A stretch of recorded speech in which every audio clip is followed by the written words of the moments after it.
Estas son las noticias y los indicadores económicos más importantes del día de hoy. Las reformas que plantea Fedesarrollo. Este centro de pensamiento presentó una serie de propuestas para enfrentar la crisis que ha dejado la pandemia. En síntesis, Fedesarrollo plantea 4 reformas en una: tributaria, laboral, pensional y social, y estima que su aplicación podría crear 815.000 nuevos puestos de trabajo y aumentaría el PIB en 2.5%.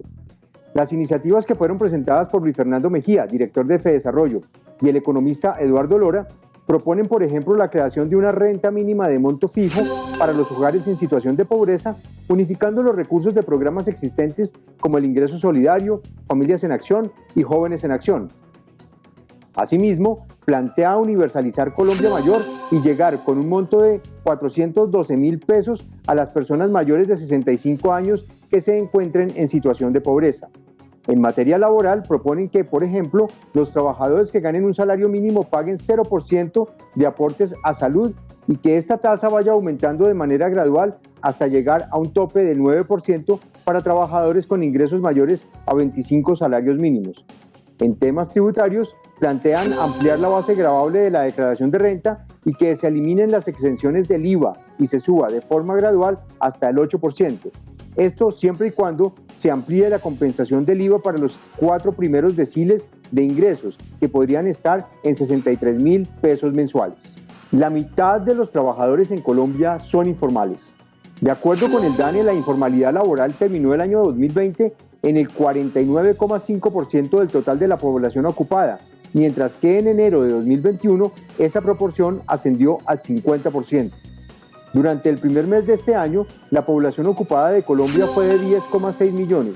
En enero de 2019 había sido de 11,7 millones, de los cuales 5,32 millones de personas son formales y 5,31 millones son trabajadores informales. La alta informalidad laboral es un fenómeno común en América Latina, lo cual hizo que la región fuera una de las más afectadas por el impacto de la pandemia del coronavirus. De hecho, en Colombia se perdieron 519.571 contratos laborales durante 2020 por culpa de la COVID-19.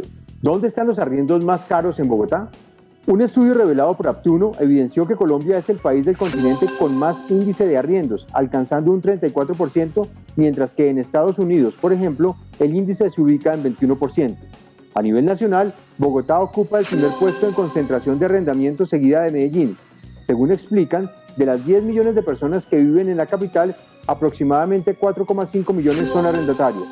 Adicional a esto, se evidenció que los arriendos en Bogotá son 30% más caros que los de Medellín y Barranquilla, y se identificó que los arriendos más caros que se ubican en Bogotá están en zonas como Guaymaral, Santa Bárbara y Chicolago, con un canon de arrendamiento aproximado de 6 millones de pesos en promedio, mientras que los arriendos más económicos se encuentran en barrios como Rafael Uribe, Bosa, Usme y San Cristóbal, que llegan en promedio a 739.000 pesos mensuales. Además, el estudio arrojó un dato preocupante. La pandemia aumentó el promedio de vacancia de los inmuebles de 4,5 meses a 6 meses en la capital. En los indicadores económicos del día, el precio del dólar en promedio se ubicó en la jornada de hoy a 3.676 pesos. El precio del petróleo Brent, de referencia para Colombia, llegó en promedio a $64 por barril.